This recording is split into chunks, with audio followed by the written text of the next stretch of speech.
Hello namaste, welcome to flavours and food prints by ಕೊಲ್ಲಾಪುರದ ಕನ್ನಡತಿ. ಇವತ್ತಿತ್ತು ರವಿವಾರ.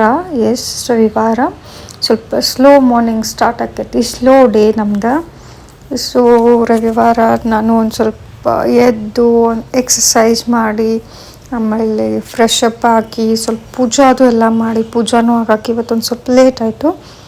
ಸೊ ಪೂಜಾ ಅದು ಎಲ್ಲ ಮಾಡಿ ಆಮೇಲೆ ಬ್ರೇಕ್ಫಾಸ್ಟ್ ಅಷ್ಟೊತ್ತಿಗೆ ದಿವ್ಯಾಂಶ ನನ್ನ ಹಸ್ಬೆಂಡು ಎದ್ದಿದ್ರು. ಅವ್ರು ಎದ್ದ ಮೇಲೆ ನಾನು ಬ್ರೇಕ್ಫಾಸ್ಟಿಗೆ ರೆಡಿ ಮಾಡಾಕತ್ತೆ. ಯಾಕಂದ್ರೆ ಬ್ರೇಕ್ಫಾಸ್ಟಿಗೆ ನಾನು ಥಾಲಿಪೀಠ ದಪಾಟಿ ಮಾಡ್ಕೊಳ್ಬೇಕು ಅಂದ್ಕೊಂಡಿದ್ದೆ, ಸೌತೆಕಾಯಿ ಥಾಲಿಪೀಠ. ಸೊ ಅವು ಥಾಲಿಪೀಠ ಜಸ್ಟ್ ಹಿಟ್ಟು ಕಲಸಿಟ್ರೆ ಆಯಿತಾ, ಆಮೇಲೆ ಹೆಂಗೆ ಯಾರು ಹೇಳ್ತಾರೆ ಅವ್ರಿಗೆ ಬಿಸಿ ಬಿಸಿದ ಹಚ್ಕೊಡ್ಬೇಕಂತೇಳಿ ಮುಂಚೆ ನಾನೆಲ್ಲ ನಂದೆಲ್ಲ ಪ್ರಿಪ್ರೇಷನ್ ಎಲ್ಲ ಮಾಡಿಕೊಂಡು ನಾನು ಫ್ರೆಶ್ ಅಪ್ ಆಗಿ ಎಲ್ಲ ರೆಡಿ ಆಗಿಬಿಟ್ಟೆ. ಅದಾದಮೇಲೆ ಅವರು ಇಬ್ಬರು ಎದ್ಮೇಲೆ ಅವರು ಫ್ರೆಶ್ ಅಪ್ ಆದಮೇಲೆ ಒಂದ್ಸಲ ಬ್ರೇಕ್ಫಾಸ್ಟ್ ಮಾಡ್ಬೇಕಂಥೇಳಿ ನಾನು ಸ್ವಲ್ಪ ಲೇಟಾಗಿನೇ ಸ್ಟಾರ್ಟ್ ಮಾಡಿಕೊಂಡೆ. ಸೊ ದಪಾಟಿ ನೋಡ್ರಿ, ಹಿಟ್ಟೆಲ್ಲ ಕಲಿಸ್ಕೊಂಡೀನಿ. ಸೌತೆಕಾಯಿ ಭಾಳ ಫ್ರೆಶ್ ಮತ್ತು ಚಲೋ ಸಿಕ್ಕಿತ್ತು ನನಗೆ. ಆಮೇಲೆ 15 ರೂಪಾಯಿಗೇನೋ ನನಗೆ 2 ಪೀಸ್ ಚಲೋ ಸಿಕ್ಕಿತ್ತು, ದಪ್ಪ ದೊಡ್ಡದ. ಸೊ ಸೌತೆಕಾಯಿ ಮತ್ತು ಫ್ರೆಶ್ ಐತಿ, ಅದನ್ನ ಮತ್ತು ಫ್ರಿಜ್ನಾಗಿಟ್ಟು 2-3 ದಿನ ಬಿಟ್ಟು ಮಾಡ್ಕೊಳ್ಳೋದು ಯಾಕಂಥೇಳಿ ನಿನ್ನೆ ಸ್ಯಾಟರ್ಡೇನ ನಾನು ಹಿಂಗೆ ತಂದಿದ್ದೆ.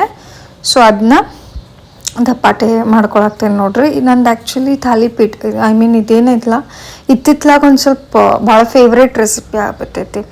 ದಿವ್ಯಾಂಶಿಗೂ ಅವಾಗವಾಗ ಹಾಕ್ತಿರ್ತೇನಲ್ಲ, ಅವ್ನು ಪರೋಟ ಚಪಾತಿ ಥಾಲಿಪೀಠ ಈ ರೀತಿ ಒಳಗನ ಹಾಕ್ತಿರ್ತೇನೆ ನನ್ನಂತಲೇ. ಥಾಲಿಪೀಠ ಇದು ನಮ್ದು ವೀಕ್ ಒಳಗೆ ಒನ್ಸ್ ಆರ್ ಟ್ವೈಸ್ ಇದ್ದೇ ಇರ್ತೈತಿ. ಒಂದೊಂದು ಸತ ಮೇಥಿ, ಪಾಲಕ್, ಬೀಟ್ರೂಟ್ ಆ ಥರದ್ದು ಇರ್ತೈತಿ. ಒಂದೊಂದು ಸತ ಹೆಚ್ಚು ಸೌತೆಕಾಯ್ದು ಇರ್ತೈತಿ. ಸೊ ಅದೇ ರೀತಿ ಇವತ್ತು ನಾನು ಸೌತೆಕಾಯ್ದು ದಪಾಟೆನ ಮಾಡ್ಕೊಂಡು ಒಂದು ಸ್ವಲ್ಪ ಲೇಟನೇ ಆಗಿತ್ತು. ಇದು ಆಲ್ಮೋಸ್ಟ್ ನಮ್ಮದು ಬ್ರಂಚ್ ಕೈಂಡ್ ಆಫ್ ಥಿಂಗ್ ಆಯ್ತು. ಆ ಕಡೆ ಲಂಚೂ ಅಲ್ಲ, ಈ ಕಡೆ ಬ್ರೇಕ್ಫಾಸ್ಟೂ ಅಲ್ಲ. It was like brunch. ಇದ್ರ ಜೊತೆ ಒಂದು ಸ್ವಲ್ಪ ನಾನು ಫ್ರೂಟ್ಸನ್ನು ತೊಗೊಂಡಿದ್ದೆ, ಹಾಲು ಕೊಟ್ಟಿದ್ನಿ. ಸೊ ನಮ್ದು ಮಸ್ತ್ ಹೊಟ್ಟೆ ತುಂಬುವಂಗನ ನಾವು ಮಾರ್ನಿಂಗ್ ಇದು ನಮ್ದು ಬ್ರಂಚ್ ಮಾಡ್ಕೊಂಡ್ವಿ. ಲೈಕ್ ವೆದರ್ನು ಹೊರಗೆ ನೈಟೆಲ್ಲ ಭಾಳ ಫುಲ್ ಮಳೆ ಜೋರ ಆಗೈತಿ, ಕಂಟಿನ್ಯೂ ಮಳೆ ಜೋರಿತ್ತು. ಸ್ಯಾಟರ್ಡೇ ಡೇ ಒಳಗೂ ಒಂದು ಸ್ವಲ್ಪ ಜಾಸ್ತಿನೇ ಆಯ್ತು. ಆಮೇಲೆ ನೈಟೂ ಫುಲ್ ಹೆಚ್ಚಾಗೈತಿ. ಈಗ ಒಂದು ಸ್ವಲ್ಪ ಮಾರ್ನಿಂಗ್ ನಿಂತೈತಿ, ಸ್ವಲ್ಪ ಕಡಿಮೆ ಐತಿ ಅನ್ಬೋದು. ಮೋಸ್ಟ್ಲಿ ಮಧ್ಯಾಹ್ನವರೆಗೂ ಕಡಿಮೆ ಆದ್ರೆ ಭಾಳ ಚಲೋ ಆಕೈತಿ, ಯಾಕಂದ್ರೆ ಸಂಡೇ ಐತಿ. ಒಂದು ಸ್ವಲ್ಪ ಶಾಪಿಂಗಿಗೆ ಹೊರಗೆ ಹೋಗ್ಬೇಕಂತ ಅಂದ್ಕೊಂಡೇವಿ. ಇಲ್ಲಿ ನೋಡ್ರಿ ಕಡಿಮೆ ಆಗಾಕತ್ತೈತಿ. ಕಡಿಮೆ ಆಯ್ತಂದ್ರೆ ಆಮೇಲೆ ನಾವು ಹೋಗ್ಬೇಕು. ಸೊ ನಾವು ಬ್ರೇಕ್ಫಾಸ್ಟ್ ಅದು ಮಾಡಿ ಒಂದು ಸ್ವಲ್ಪ ರೆಸ್ಟ್ ಮಾಡಿ ಆಮೇಲೆ ಮಳೆ ಕಡಿಮೆ ಆಗಿತ್ತು ನೋಡಿ ನಾವು ಬೇಗ ಫ್ರೆಶ್ ಅಪ್ ಆಗಿ ರೆಡಿ ಆದ್ವಿ. ಯಾಕಂದ್ರೆ ನಮ್ಗೆ ಸ್ಟಾರ್ ಬಜಾರಿಗೆ ಹೋಗೋದಿತ್ತು. ಈ ಸತ ಒಂದು ಸ್ವಲ್ಪ ನಮ್ಮದು ಮಂತ್ಲಿ ಶಾಪಿಂಗ್ ನಾವು ಅಂದ್ರೆ ರಾಷನ್ ಮನೆಗೇನು ಫಿಲ್ ಮಾಡ್ತೇವಲ್ಲ, ಅದೊಂದು ಸ್ವಲ್ಪ ಲೇಟಾಗಿ ನಾವು ಸ್ಟಾರ್ಟ್ ಮಾಡಿದ್ವಿ. ಯಾಕಂದ್ರೆ ಮನೆಯಾಗಿನೂ ಸಾಮಾನು ಭಾಳ ಇತ್ತು. ಅದಕ್ಕೆ ನಾನು ಹೆಂಗೆ ಇದೇ ಡೇಟ್ ಅಂತೇನು ನಾನು ಫಿಕ್ಸ್ ಇರೋಂಗಿಲ್ಲ, ಮಂತ್ಲಿ ಇವಾಗ ಮಾಡ್ಬೇಕು ಅವಾಗ ಅಂತಿಲ್ಲ. ಮನೆ ಒಳಗೆ ಯಾವಾಗ ಸಾಮಾನು ಮುಗಿತೈತಿ, ಯಾವಾಗೆಲ್ಲ ನನ್ನ ಸಾಮಾನು ರಿಫಿಲ್ ಮಾಡೋ ಟೈಮ್ ಬರ್ತೈತಲ್ಲ, ಆ ಟೈಮ್ನಾಗ ನಾವು ಹೋಗ್ತೇವೆ. ಎವ್ರಿ ಮಂತ್ ಎಂಡಿಗೆ ಅಥವಾ ಬಿಗಿನಿಂಗ್ ಆಫ್ ದ ಮಂತ್ ಹೋಗಬೇಕಂತೇನು ನಮ್ದು ಇರೋಂಗಿಲ್ಲ. ನಮ್ದು ರಾಷನ್ ಹೆಂಗೆ ಮುಗಿತೈತಿ ಅದ್ರ ಪ್ರಕಾರ ನಾವು ಮಾಡ್ತೇವೆ. ಸೊ ಅದನ್ನೆಲ್ಲ ನೋಡಿಕೊಂಡು ಅದ್ರೊಳಗೆ ಸಂಡೇ ಬೇರೆ ಇತ್ತು, ಹಸ್ಬೆಂಡು ಮನ್ಯಾಗ ಇರ್ತಾರಲ್ಲ. ಆಮೇಲೆ ಮಳೆ ಸಂಬಂಧ ನಾವೆಲ್ಲೂ ಹೊರಗೆ ಹಾಗೇನು ಅಡ್ಡಾಡೋದು ಎಲ್ಲೂ ಹೋಗಿರಲಿಲ್ಲ. ಅದ್ರ ಸಲುವಾಗಿ ಇದನ್ನ ನಾವು ಮನೆ ಒಳಗೆ ಏನೇನು ಸ್ವಲ್ಪ ಸಾಮಾನು ರಿಫಿಲ್ ಮಾಡ್ಕೊಳ್ಬೇಕು, ಏನೇನು ಮುಗ್ದೈತೆ ಅಂಥೇಳಿ ಲಿಸ್ಟ್ ಮಾಡಿಕೊಂಡು ಸ್ಟಾರ್ ಬಜಾರಿಗೆ ಬಂದ್ವಿ. ಸ್ಟಾರ್ ಬಜಾರಿಗೆ ಬಂದಮೇಲೆ ನಮ್ದು 1/2 hour ನಮ್ಮ ಮಗನ ಜೊತೆನೇ ಹೋಗ್ಬಿಡ್ತೈತಿ. ಅವ್ನದು ಫಸ್ಟ್ ಅವನಿಂದ ಏನೇನಾಯ್ತಲ್ಲ ನಾವು ಮುಗಿಸ್ತೇವೆ. ಆಮೇಲೆ ನಾವು ನಮ್ಮ ಸಾಮಾನಿಗೆ ಹತ್ತೇವೆ. ನೋಡ್ರಿ ಅಲ್ಲಿ ಬಂದ ತಕ್ಷಣ ಎಲ್ಲ ಟ್ರಾಲಿ ತೊಗೊಂಡು ಅವ್ನ ಕೆಲಸ ಸ್ಟಾರ್ಟ್ ಮಾಡ್ಯಾನ. ಅವು ಏನೂ ಎಕ್ಸ್ಟ್ರಾ ಏನೂ ಐಟಮ್ಸ್ ಹಾಕ್ಕೊಳಂಗಿಲ್ಲ, ನಮ್ಗೆ ಬೇಕಾಗಿರೋದು ಅಥವಾ ಹಾಗೇನೂ ಇಲ್ಲ.